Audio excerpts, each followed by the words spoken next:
It's week 1 of the NFL season, and we gotta look at the sneaky starts. Most of you should not be needing this video, but some of you need to be contrarian with your DFS plays. Some of you might be busted up in Dynasty Fantasy Football, or some of you really jacked up your draft, and you do need this video. But we are going to be looking at the matchups game by game and just predicting a player. Not even predicting, because you can't predict this and you're going to be wrong about 90% of the time, especially on week 1. But we're looking for those outlier players that could do something for us. So if you're looking at the waiver wire, you're looking at your bench, you're looking at what's possible. If you're looking at all range of outcomes, and there's probably other players on top of this, but you don't want to galaxy brain too much on a video because you're going to be talking about everybody. So I'm picking one player each game that could go off, that people are overlooking. Some of these guys are mid-round selection, some of these guys on waivers, it's all over the board. But this is going to help you with DFS because now you can think things through, find some outliers, put together some lineups, and on top of that, help you find some contrarian options for fantasy football. But before we dig in, you need to click that subscribe button because we're looking at the waiver wire every day. Every day, we're deep diving to the top of the waiver wire. We're talking about the waiver wire every day, and it's going to start like Sunday night, and we're going to go over the basics of the waiver wire and just get deeper every day. On top of that, I'm going to use these videos to help you set your lineups. This one kind of does it too. And then check out the must start video right here, because also in the comment section there, I'm answering your questions right there in the comment section. So ask your questions there. I will be there Saturday night. I'll answer them. But today, we're looking at those sneaky starts, those guys that could really deliver for us, that are flying under the radar. First guy's Rome Odunze, a guy drafted in the middle rounds. Keenan Allen, limited with a heel injury. Could play, could not. Might play. From what I'm reading here, might play, but I don't know. And then I created like a sneaky start meter so I don't confuse some players. But honestly, for a sneaky start, I feel okay about him because if I'm putting him in a DFS lineup or if I'm taking my shot on him, he's a talented player. He's got some upside. We got Caleb Williams. They're going to push the ball downfield. Caleb Williams does not check the ball down a lot. I think there's going to be a lot of upside to this game. I think he can be just a sneaky option for you. I'm not guaranteeing production, but if he catches a few balls, land in the end zone, there could be some production coming from Rome Odunze this week. Looking at this matchup, it's very weird. You got Will Levis. You got a rookie quarterback. We got low over-under. So weird stuff could happen here in this game. Now you're looking at the Patriots and Bengals.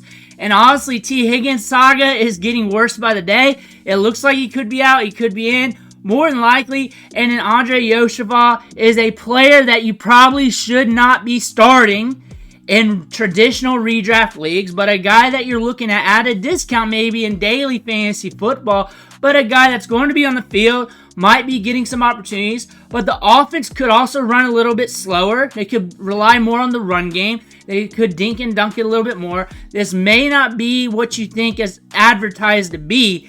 That being said, more sneaky. A lot of people are saying he's not sneaky because people are talking him up, but again, it's sneaky, but I would not guarantee it.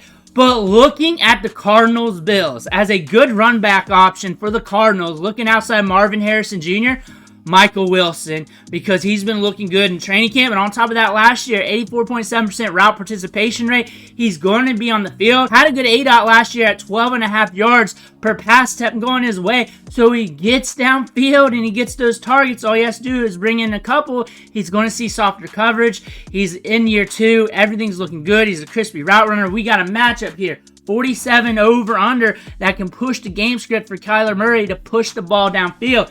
And now we're looking at A.D. Mitchell. It's deep ball city with him. He's going to see deep targets. He runs a 4.3. A lot of people are not starting him, and I understand you shouldn't be starting him. You shouldn't be starting anybody in this league. But we got a 48.5 over-under. We're playing against the Texans. Things got to roll out here. Things are going to be explosive. This also could be a slower game than expected, but they got to push the ball downfield. He's going to be out there seeing a few deep targets this weekend. It could happen. All he has to do is bring in one.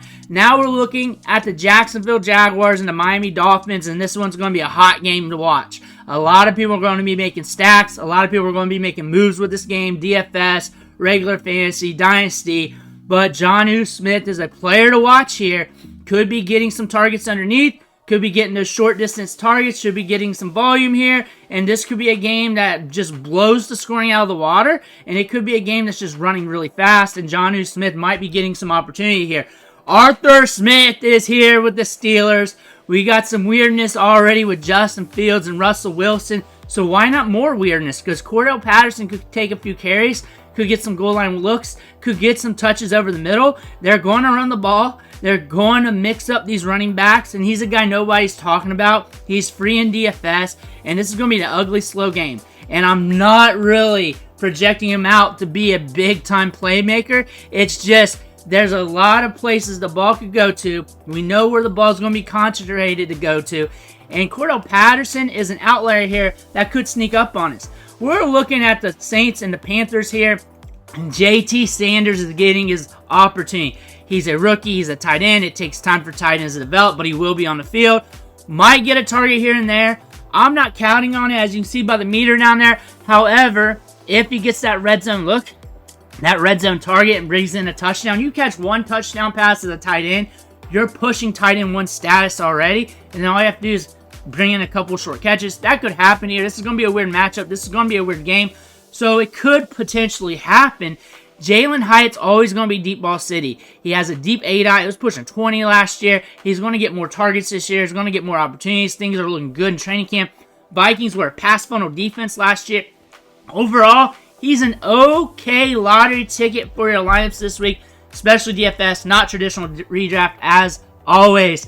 And this is going to be a weird one, but we're going deep here with Jake Bobo because Tyler Lockett dealing with a thigh, but he is questionable, but it sounds like he's going to play. But Bobo was making plays throughout training camp and preseason. You look up the highlights from training camp, it's Bobo all day long. Bobo all day long. He should be getting a little bit of run. Not enough to be fantasy relevant, but we're not really looking at fantasy relevant players on most of these. I don't expect him to do anything. But again, there are going to be some games where it's just going to be a random Jake Bobo game. This Denver game is going to be weird.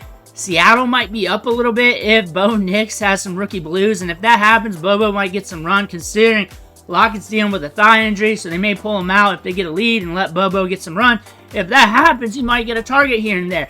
Now we're looking at the Raiders and Chargers. It's going to be an ugly, low-scoring game. DJ Chark's not going to be playing.